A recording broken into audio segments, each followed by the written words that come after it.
Oh, pour l'amour du ciel, mon fils, tu n'es pas hors la loi. Bientôt viendra le jour où l'on dira que tu es un héros.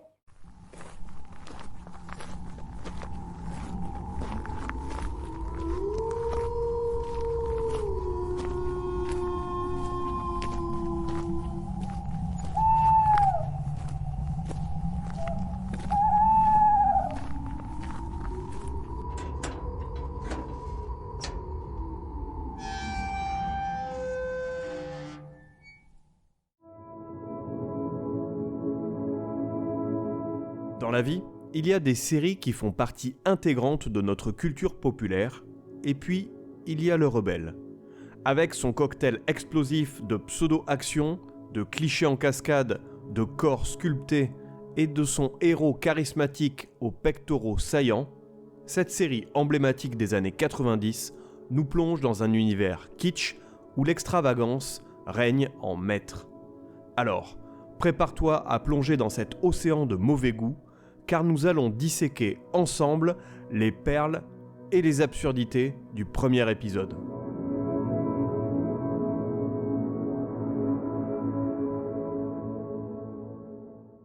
Un rebelle, un indien et une Cheyenne sont dans une série.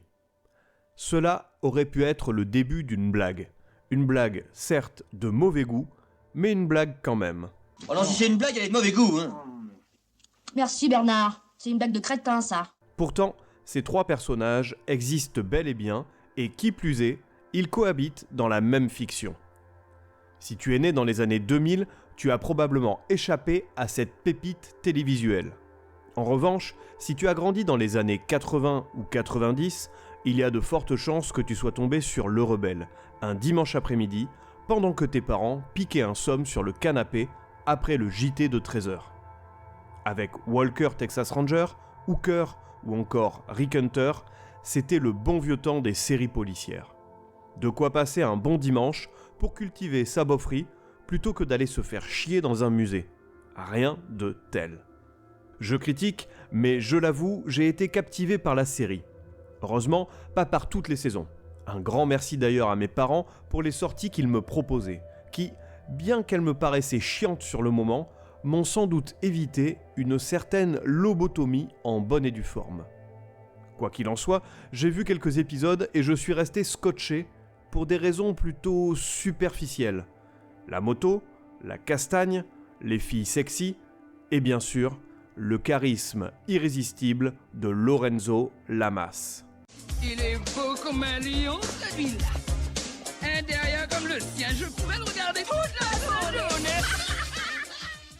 Que ce soit sa chevelure, ses Santiago, son jean moulant, bref, Lorenzo Lamas transpirait la classe et incarnait tout ce qu'un jeune ado pouvait rêver d'être. Qui n'a pas voulu être Reno Reigns au milieu des années 90 ? Je pose la question. Qui ? Avec sa gueule et son style, je te dis que je les aurais toutes faites tomber, les filles du collège. Bon, j'aurais certainement fini au poste de police car bien trop vieux pour draguer les collégiennes. Mais ça aurait valu le coup. Ah, doux rêve.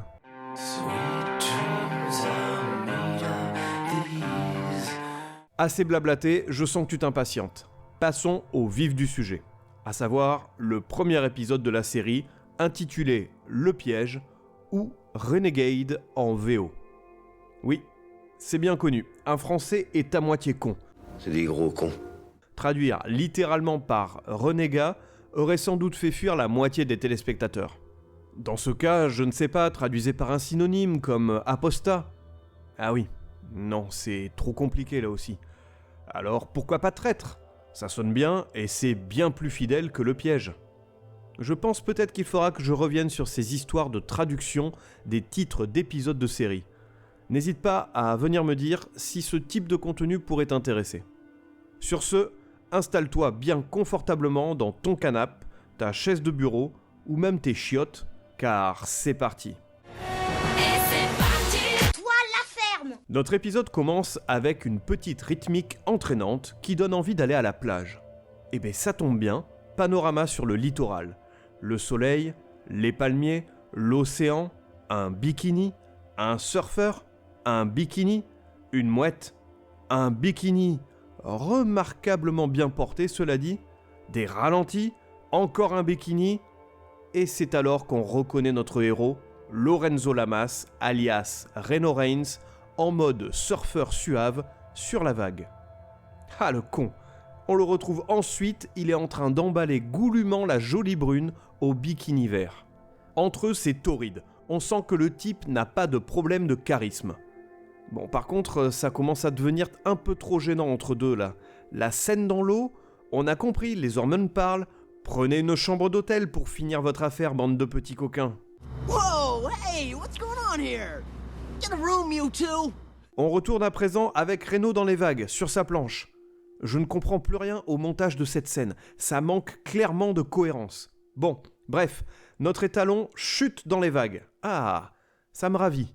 Et ça ravit, je pense, tous les spectateurs qui comprennent enfin que le mec a des failles et que lui aussi peut peut-être prétendre à choper des meufs en bikini vert, ou toute autre couleur d'ailleurs. Ce surfeur de pacotille n'a pas l'apanage des belles brunes en bikini, n'est-ce pas ? La scène se conclut enfin par un nouveau moment intime. Il y a 2 gros plans qui nous donnent des informations pour dramatiser la romance. Une bague de fiançailles sur la main de Val et une main qui repousse une arme et un badge de police. Alors quoi ? Il est amoureux, mais visiblement avec des soucis de boulot en perspective. Mais quel suspense !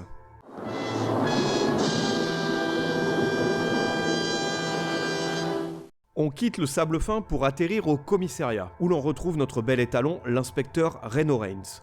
Il relate à 2 hommes une affaire sur laquelle il travaille. L'un est son ami, l'autre est un lieutenant, qui entre nous semble bien louche. Et celui-là, tu lui parles pas, il a une sale gueule. Le projet de Reno est simple. Il veut tout plaquer, raccrocher l'insigne, mais avant cela, il compte bien faire tomber un flic véreux qui est tout simplement un agent de ce lieutenant. Tout cela, bien entendu, pour l'amour de sa dulcinée, Val, la femme au bikini vert. Ah ouais, c'est Déprise Brescia. Elle est méga bonne, cette actrice.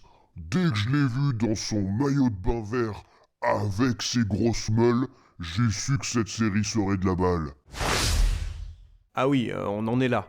Un maillot de bain et la série entre d'office dans le panthéon de tes séries cultes. Ok, il en faut certes pour tous les goûts. Mais t'es quand même un sacré pervers. Et que dire de ta faculté à retenir tous les noms des actrices au physique avantageux ? Ce type m'inquiète chaque jour davantage. À moi, il me fait très peur, il a une sale tête. Revenons à notre série. C'est là que tout se gâte. Voilà notre générique qui débarque, comme un cheveu sur la soupe, pour nous déballer tout le reste de l'intrigue.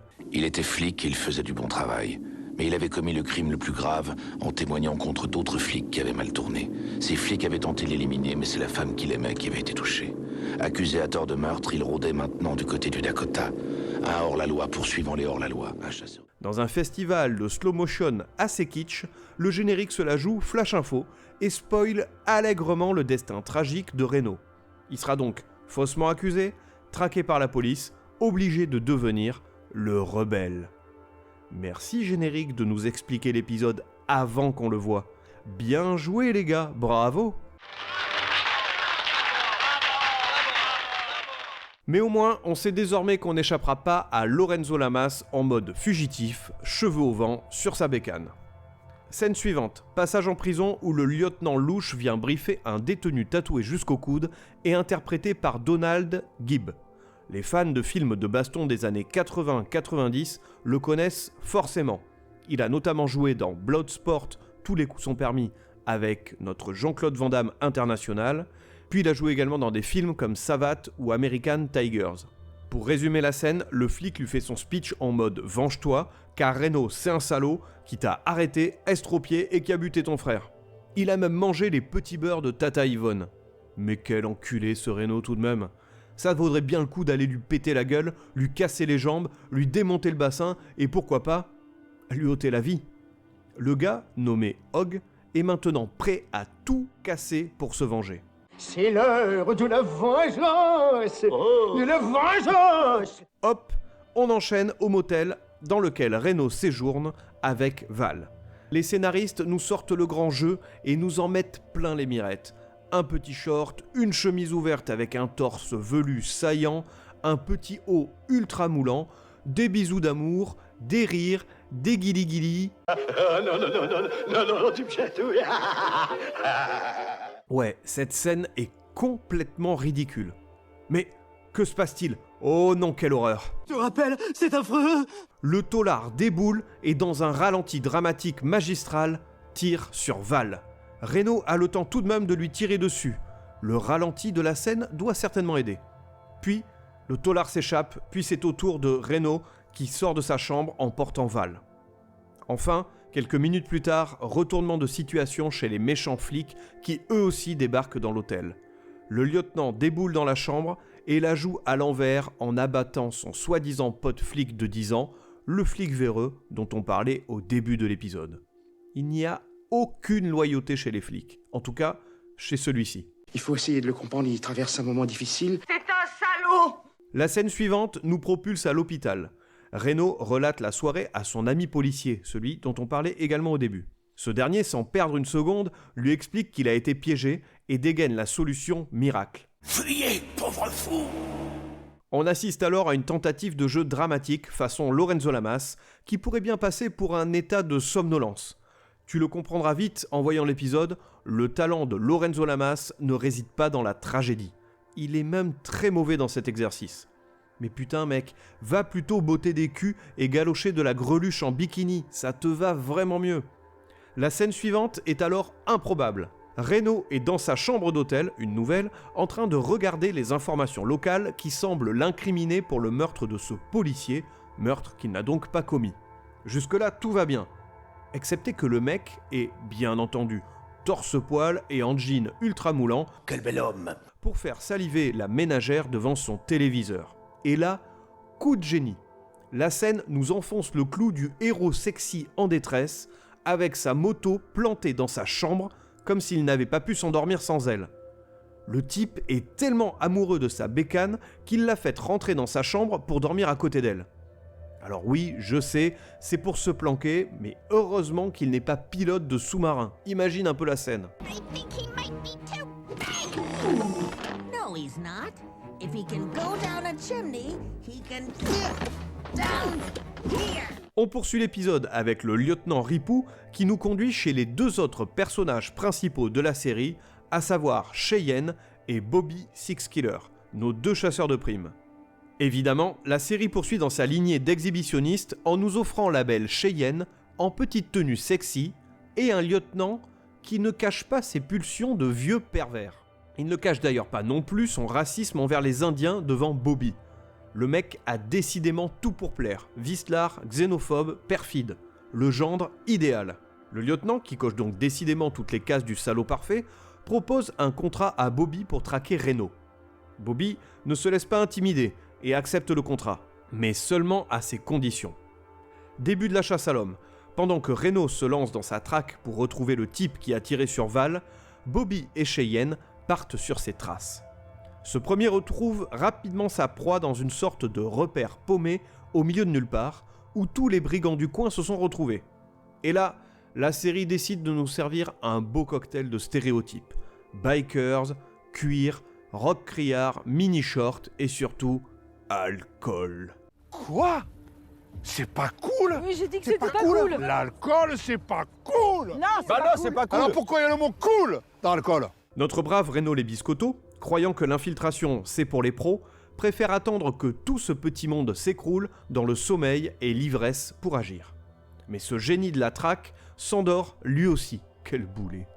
Comme si cette brillante idée n'était pas suffisante, la scène s'embellit d'un rêve de Reno, revisitant en boucle Val en mini-bikini vert, marchant langoureusement sur la plage, la poitrine ballottant de droite à gauche. Tour de poitrine, tour de hanche, son adresse. Alors cette scène a de quoi ravir les jeunes prépubères en manque de sensations fortes.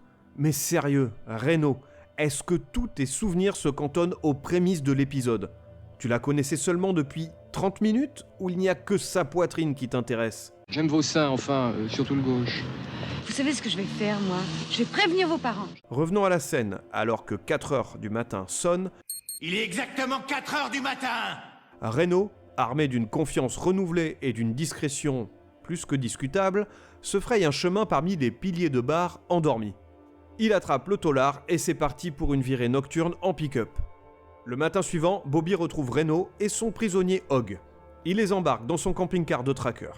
Une halte et quelques échanges musclés plus tard, la joyeuse bande, accompagnée donc de Cheyenne, installe son campement. Bon, Impala, corvée de bois. Pourquoi faire? Bah, un feu de camp. Alors que le feu crépite, Cheyenne laisse tomber son armure et raconte à Reno, en mode confession, son passé avec Bobby. Eh bien oui, quelle bonne idée de raconter au premier venu toute sa vie, encore plus quand c'est le type que tu chasses. Mais quelle icône celle-là! Et est-ce que Reno se sent obligé de faire la même chose? Mais bien sûr, il nous sort sa grande tirade romantico-mélodramatique en hommage à Val. Je l'aimais. Et je l'aime encore. Je sais où elle est. Ce qu'il y a, c'est que je ne sais pas si elle est là. Je ne sais pas si elle est encore avec nous, ou si c'est grâce à une machine qu'elle est en vie. J'ai l'impression d'être piégé quelque part à mi-chemin.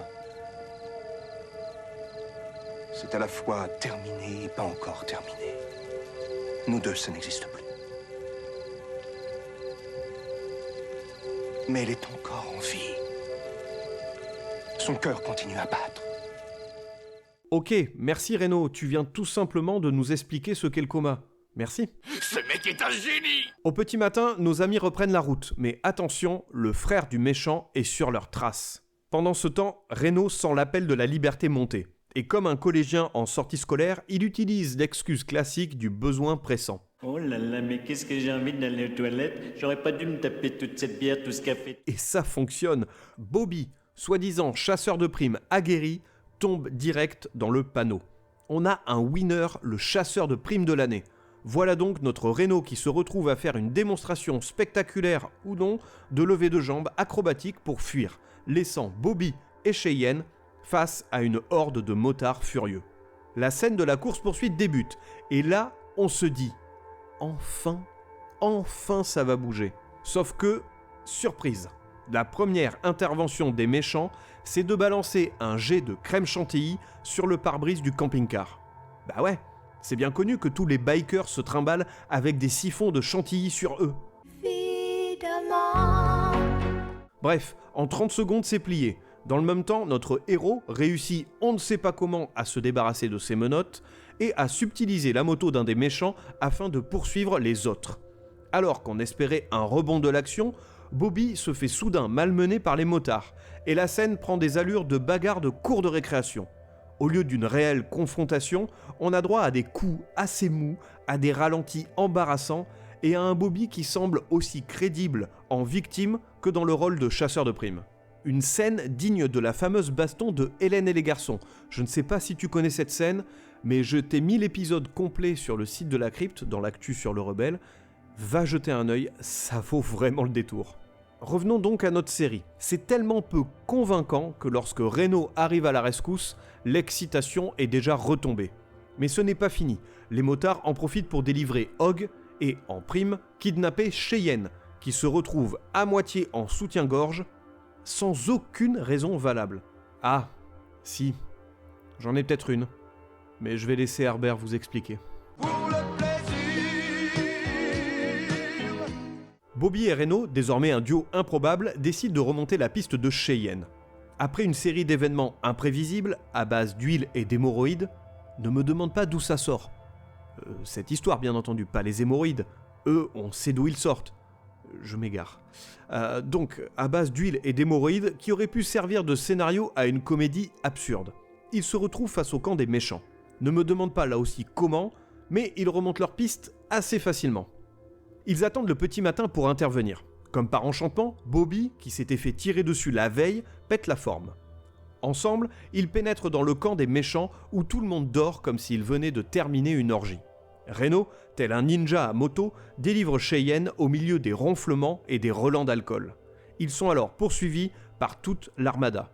Mais c'est sans compter sur le talent de nos deux héros, Bobby et Reno, avec un sens du timing parfait, piègent les motards dans un traquenard digne d'un vieux cartoon. Reno, empli de colère et dans un moment tout en intensité, ou pas, tente de faire parler Hogg, mais le bonhomme préfère rester muet. C'est pas grave, direction les autorités, parce qu'il faut bien clôturer une bonne fois pour toutes cet épisode qui commence à devenir très long. Après toute cette histoire, Reno, Bobby et Cheyenne décident de s'associer. Bobby, qui a une dette envers Reno pour l'avoir sauvé, est soudainement convaincu que le motard est un homme de valeur. Comme quoi, les expériences traumatisantes rapprochent les gens. C'est beau quand même. Cheyenne, quant à elle, laisse entrevoir ses sentiments pour Reno. Oui, parce que sous la mini-tenue qui couvre sa peau, se cache un énorme cœur qui ne demande qu'un peu d'amour. Je t'aime comme un fou.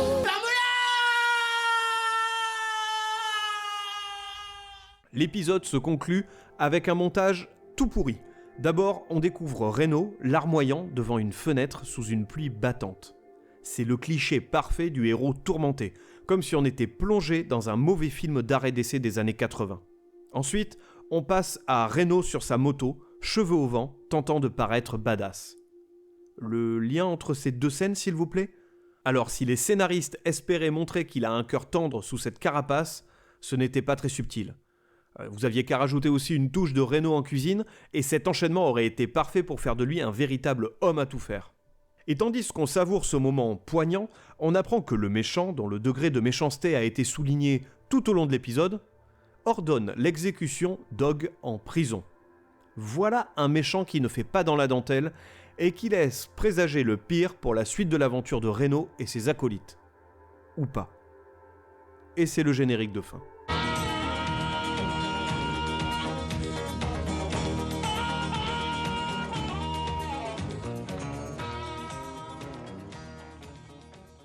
Voilà donc, fin du premier épisode de Le Rebelle. En toute honnêteté, je m'attendais à bien pire. La série me semblait plus mauvaise dans mes souvenirs. Elle abuse clairement des scènes pour mettre en avant le culte du corps, mais peut-on lui en vouloir ? Après tout, qui ne serait pas tenté d'attirer le regard du spectateur avec un peu de chair fraîche ? Cependant, le véritable reproche réside dans le manque de scènes d'action, ce qui est quand même un comble pour une série dont le genre principal est l'action. Le côté absurde et certains dialogues risibles font presque passer la série pour une parodie involontaire de son propre genre. Il y a un équilibre très fragile entre le drame, ou le pseudo-drame, et le ridicule. Si le premier épisode réussit à capturer un certain charme kitsch, il est difficile de captiver le public avec des scènes aussi clichés. Et que dire des facilités scénaristiques comme la chantilly et autres scènes de dodo qui font nécessairement décrocher le visionnage tellement c'est ridicule. Espérons que la suite compense ce manque avec davantage de castagne. En somme, Le Rebelle, c'est un voyage dans un univers où le mauvais goût règne en maître et où les scénaristes semblent avoir oublié que dans ce genre, l'action ne devrait pas être un accessoire, mais bien le cœur de l'intrigue.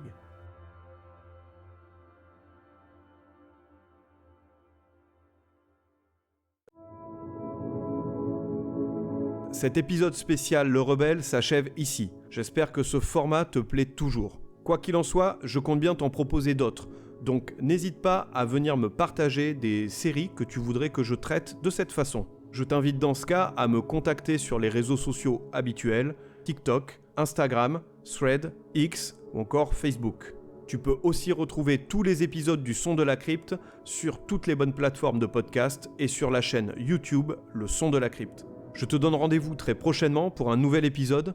D'ici là, profite de la vie. Si tu croises des motards, méfie-toi de la crème chantilly et bisous.